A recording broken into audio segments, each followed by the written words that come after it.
nous vous proposons un tour d'horizon de l'actualité internationale. On New Year's Eve, Wednesday, January 1st, 2025, a tragedy unlike any other struck the city of New Orleans, USA, when a vehicle was used as a terrorist weapon to plow into a crowd in one of the city's most iconic areas, the French Quarter. Specifically, the incident occurred on Bourbon Street, known for its year-end celebrations, all-night bars, and festive atmosphere.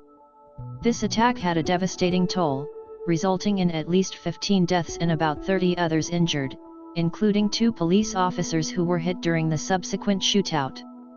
The suspect, identified as Shamsud-Din Jabbar, a 42-year-old former American military man from Texas, was reportedly inspired by the Islamic-State group.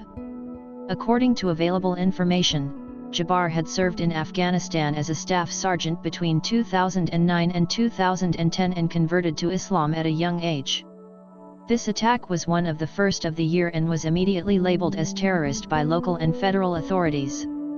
New Year's Eve in New Orleans is renowned for drawing huge crowds, with thousands celebrating in the streets.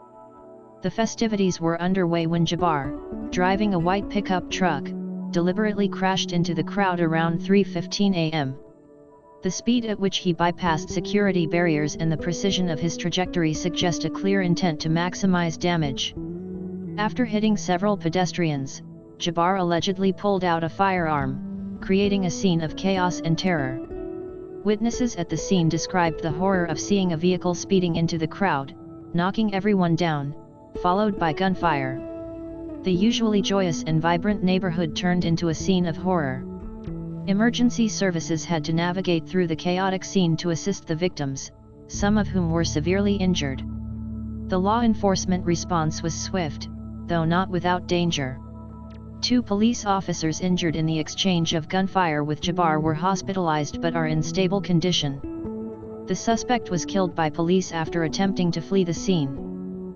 The FBI, in coordination with local police, took over the investigation, treating the incident as an act of terrorism. Homemade explosive devices were found in Jabbar's vehicle and nearby, all secured and defused by FBI bomb disposal teams. The investigation also revealed that Jabbar had left digital footprints on social media, declaring his allegiance to ISIS, thus confirming his radicalization. The ramifications of this attack are extensive. Beyond the human tragedy, this incident has raised questions about security at public celebrations and the vigilance of security services.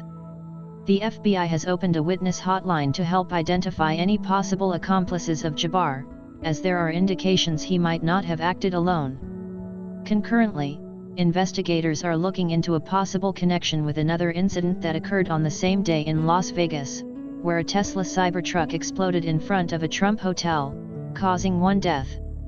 Both vehicles were rented via the Turo app, leading to close cooperation with this company to trace the actions of the suspects. The authorities continue to explore Jabbar's precise motivations, although his connection to ISIS appears central. Searches were conducted at the suspect's Texas home, where more evidence might be found. This attack has also had political and social repercussions, with responses from President Joe Biden, who called the attack heinous and promised measures to strengthen national security. Calls for reassessing domestic security policies and social media surveillance have also been made. The New Orleans community, deeply affected, has begun to gather for vigils and tributes to the victims. The city, known for its resilience, faces yet another challenge in its long history of tragedies and renewal.